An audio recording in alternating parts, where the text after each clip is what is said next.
Whispers from the Billabong, the Bunyip's Lament.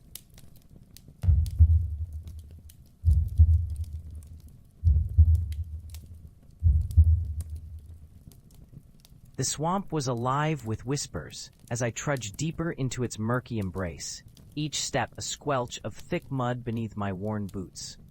I had come to find something that wasn't supposed to exist. They called it the Bunyip, an ancient creature, a cryptid. The locals, thick with fear and superstition, warned me to steer clear of the wetlands. They said only madness lurked within. But I had my reasons. A burning need to escape the pain of my recent loss. They had all moved on, leaving only silence behind, but I refused to let it swallow me whole. It was dusk when I entered the heart of the swamp, the kind of twilight that blurred the line between reality and nightmare. My memories drifted like shadows in the fading light. My sister's laughter, her delicate hand brushing against my arm as we played near the river's edge. It had been 10 months since she was taken. 10 months of haunting dreams, where I stood at the water's edge, calling her name until my voice cracked and broke. I was desperate to believe that if the Bunyip was real, perhaps other things were too. Perhaps death wasn't the final word. The air grew thick with humidity, suffocating me in a warm embrace laced with decay. Every breath tasted of earth and rot, and I could feel the weight of the twilight pressing down on my chest, making it hard to breathe. I paused by a gnarled tree, its twisted branches reaching out like skeletal fingers, as if warning me to turn back. "You're losing your mind," I muttered to myself, though the sound of my voice felt foreign in the eerie stillness. Just then, a low hum reverberated through the air, tugging at the edges of my sanity. The sound was deep, primal, a resonant echo of something ancient and longing. My heart raced as I turned toward the source, the underbrush rustling with a life of its own. I felt compelled to press on, curiosity battling against the instinctual urge to flee. "Hello?" My voice barely broke the silence, swallowed immediately by the oppressive quiet of the swamp. The moon began to rise, casting silver rays that danced upon the surface of the water. My heartbeat quickened as I moved closer to the water's edge, drawn by the glow. Every fiber in my being screamed at me to turn back, but I could not resist the pull. I knelt at the bank, peering into the murky depths. The water churned slightly, dark shapes shifting just below the surface. I squinted, trying to discern the source of the movement, when suddenly the reflection of the moon shattered as something broke the surface. I stumbled back, my heart pounding against my ribs as a massive head emerged, elongated and slick, with eyes like molten gold that seemed to see right through me. The Bunyip. I had sought it, and there it was, a living myth, an embodiment of fear wrapped in sinew and scale. Its body glimmered with the sheen of the water, each undulation revealing a massive frame that was both horrifying and beautiful. Breath caught in my throat. I felt a mixture of terror and awe spiraling through me. "Stay back!" I shouted, unsure who I was warning. The creature responded with a low growl, a sound like distant thunder rolling through the air. My instincts screamed at me to flee, but there was something almost comforting in its presence. I couldn't tear my gaze away from those golden eyes reflecting the anguish of my own soul. "Please," I found myself whispering, "I'm not here to harm you." The creature's head tilted, considering me with a strange intelligence. I watched in disbelief as it slowly lowered its massive body into the water, creating ripples that expanded outward, distorting my reflection.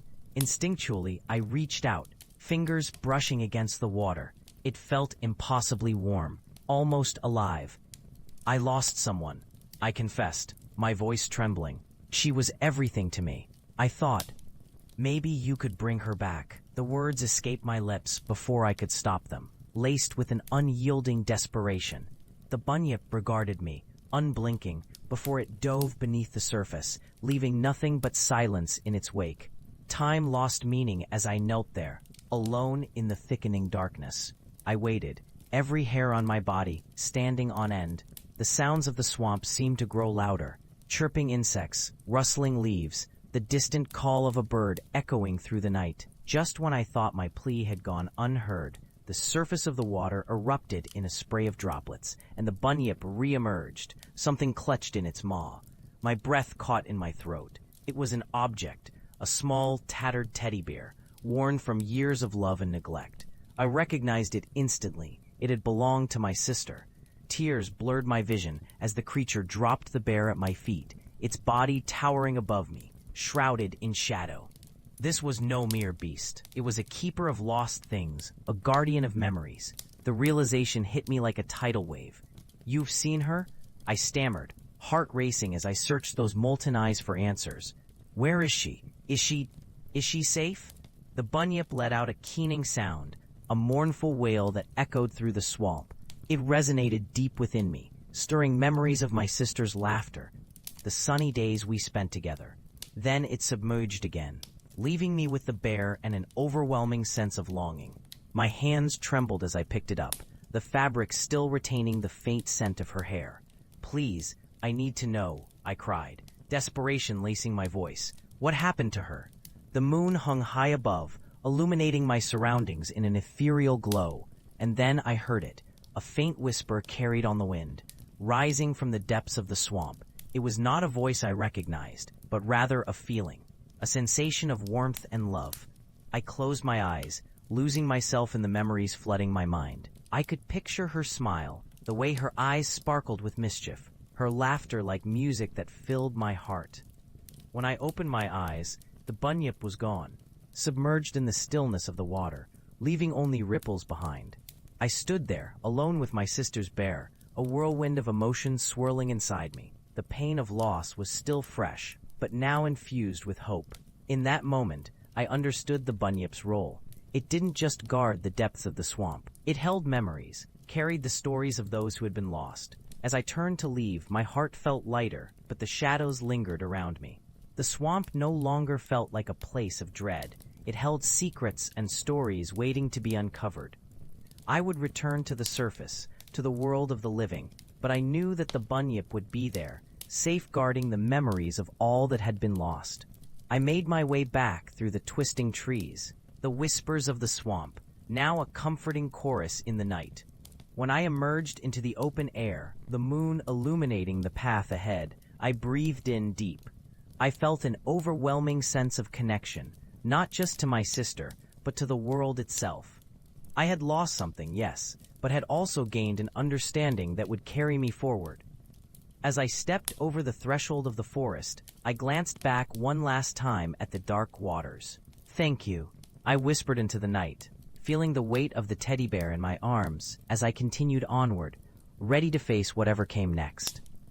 The moment I crossed the boundary of the woods, the soft whispers of the swamp faded into silence, leaving only the distant chirrup of crickets and the rustle of leaves in the night breeze. I could still feel the weight of the teddy bear cradled against my chest, its fabric a bittersweet reminder of innocence lost. I took a step towards the gravel path, the crunch beneath my feet grounding me in the reality of the night once more. As I walked, I couldn't shake the feeling that I had left part of myself behind in the depths of the swamp. What had I really learned? Was it enough? I glanced back, but the trees stood resolutely, their silhouettes melding with the night. I swallowed hard, the lump in my throat thick and heavy. The cool air wrapped around me, but there was no chill. Rather, it felt like a tender embrace, as if the night itself was acknowledging my pain and offering solace. The path led me home, but the shadows seemed to stretch longer, clawing at my heels with every step. As I approached the edge of my property, the old oak tree stood sentinel, its branches twisted and gnarled, a silent witness to my sorrow over the years. I paused under its sprawling canopy, my heart still racing, and for a moment, the world fell away. The rush of the swamp echoed in my ears, each ripple a reminder of what I had faced and the truth I had uncovered. "Hey!" A voice broke my reverie, sharp and clear like glass. It was my neighbor, Mrs. Thompson, her white hair glowing in the moonlight. I had almost forgotten she lived just across the way. Her expression was a mixture of concern and curiosity. "You scared me half to death, creeping out of the woods like that," What on earth were you doing out there at this hour? I hesitated, the memories of my sister overwhelming me. The words caught in my throat. How could I explain where I had been, what I had seen? Instead, I clutched the teddy bear closer. Just thinking, I managed, forcing a smile that felt more like a grimace. Her brows knitted together. You shouldn't be wandering out there alone. Those woods have a reputation, you know. You'd be surprised at what people have seen. Reputation? I asked, suddenly interested. What do you mean, Mrs. Thompson stepped closer, her voice dropping to a conspiratorial whisper. They say the Bunyip's been sighted. Folks claim it knows things about the lost. It's supposed to protect them somehow. Did you see it? I could see the flicker of fear and intrigue in her eyes. The instinct to protect my experience surged within me, yet the truth felt like a weight I couldn't bear alone. I did, I admitted, feeling my heart race. It showed me memories. She leaned in, the air thick with anticipation. Memories? What kind? Of my sister, I replied, surprising even myself with the admission. She went missing years ago. I thought I'd never know what happened to her. Mrs. Thompson's face softened, understanding dawning in her eyes.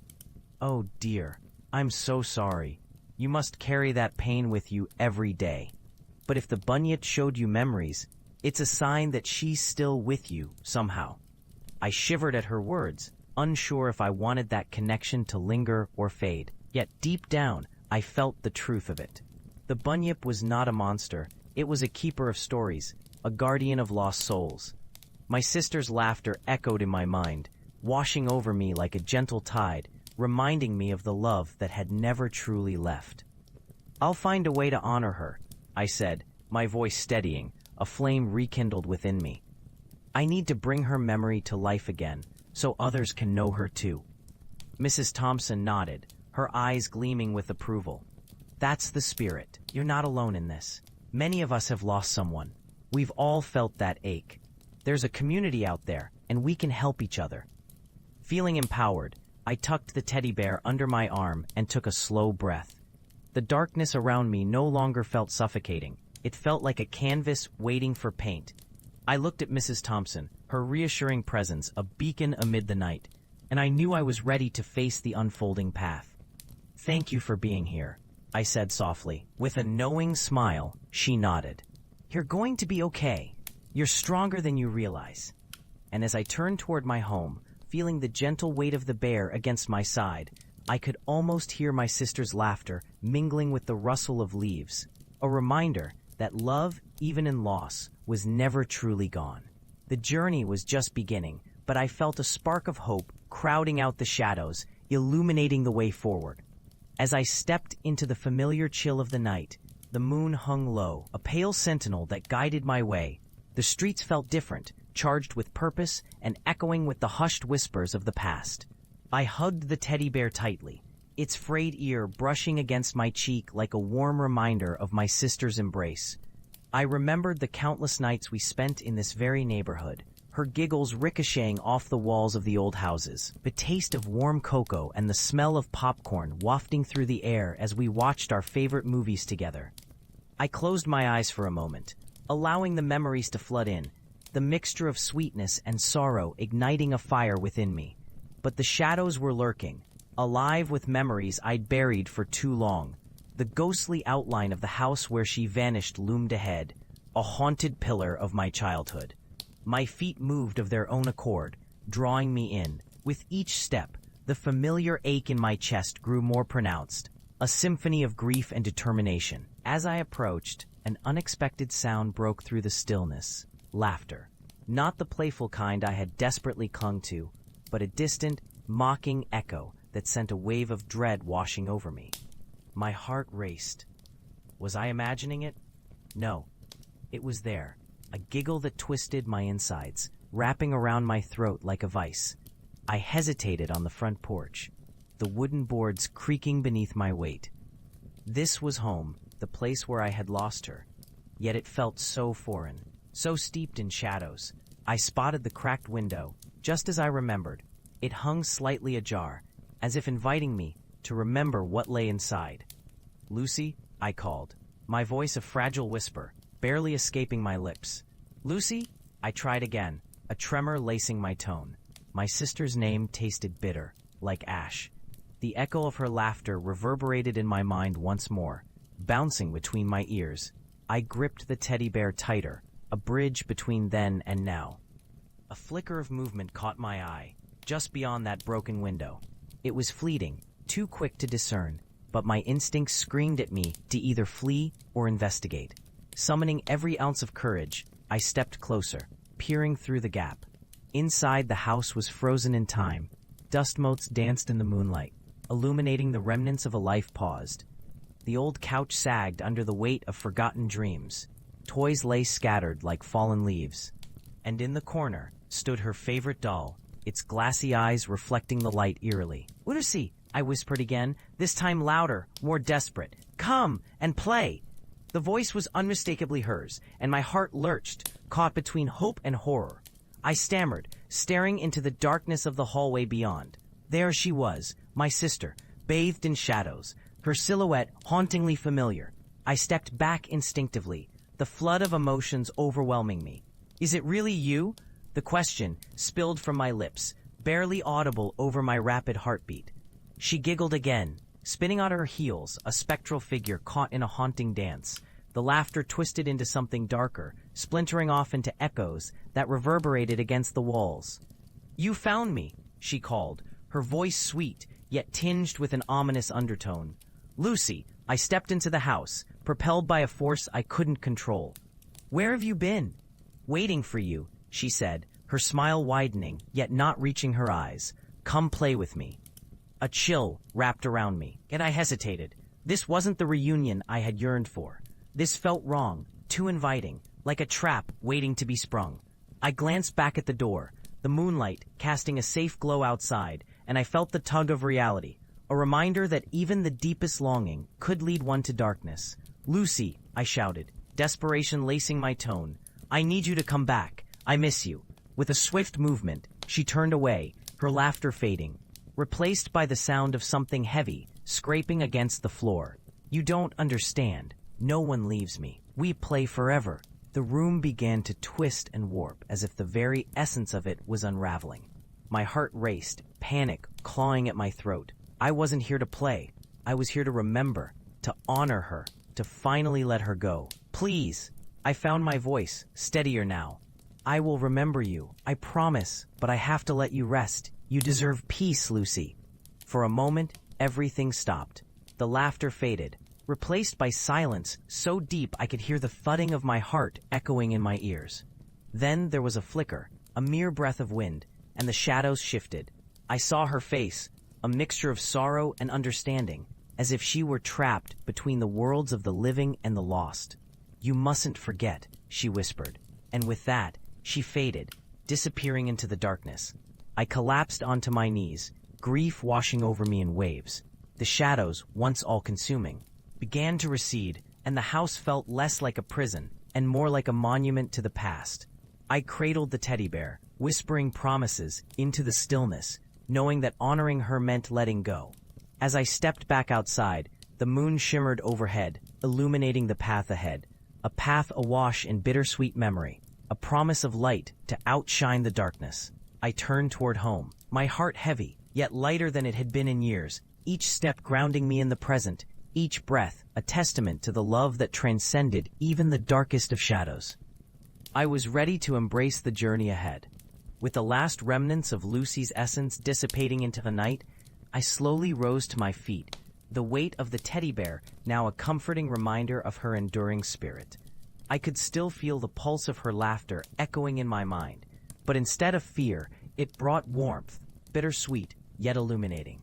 As I stepped down the creaking porch, the old boards groaning under my weight, I glanced back one last time at the house, its dilapidated facade a mere shell of memories, a keeper of secrets that would remain undisturbed. I could almost sense her lingering presence, a gentle embrace of love that urged me forward. The air felt different now, charged with potential and vibrancy after the oppressive knot of dread I had been wrapped in. The world beyond the threshold beckoned, the faint sounds of the night unfurling like a tapestry, the rustle of leaves in the cool breeze, the distant chirp of crickets, and the soothing rhythm of the creek nearby. Each sound rang clearer, more vivid, as if I had awakened from a deep sleep. "You did it," I whispered to the darkness, a smile breaking through my grief.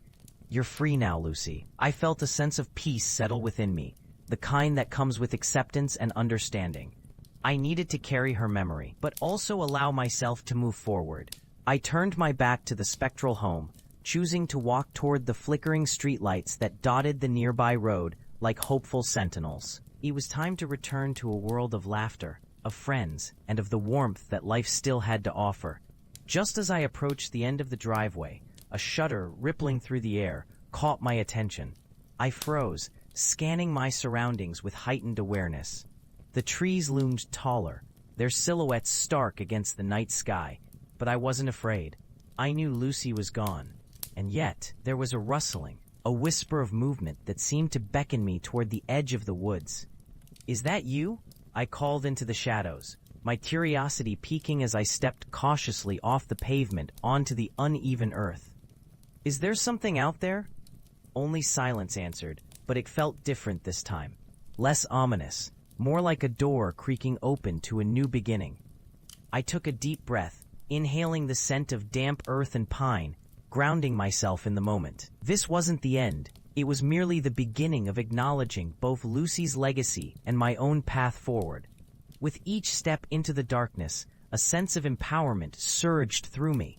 I would not be defined by fear or the chains of the past. The journey would be hard, but it was mine to navigate. Each heartbeat reminded me of life's relentless flow, and as I pushed deeper into the woods, I felt the weight slipping off my shoulders, the shadows drawing back like curtains on a stage. The night flourished around me, alive with possibility, wrapped in the promise of tomorrow. And so I walked, no longer shackled to the memory of sorrow, but embracing the life yet to come, stepping forward into an open future, unshackled and finally free.